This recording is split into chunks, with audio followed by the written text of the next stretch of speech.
जळगाव जिल्ह्यातील वरणगाव येथील 80 नागरिक हे नेपाळ येथे पर्यटनासाठी गेलेले होते।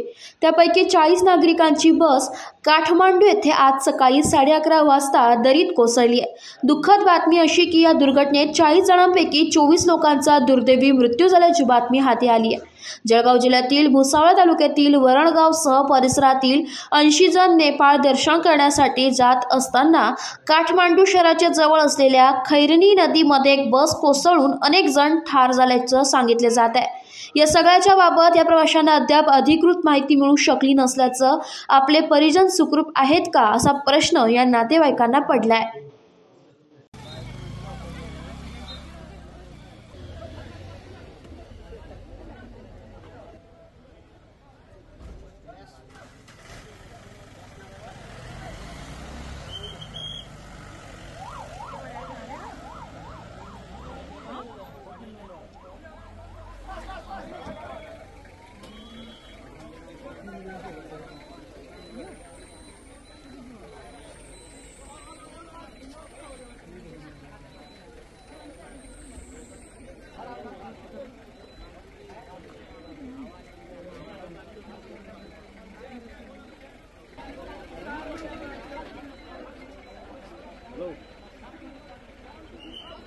कसको निस्केर बसेर निस्किसक्यो, म त यता आइसक्यो, अहिले एकछिन आउँछु।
लोकराजकारण न्यूज, जळगाव।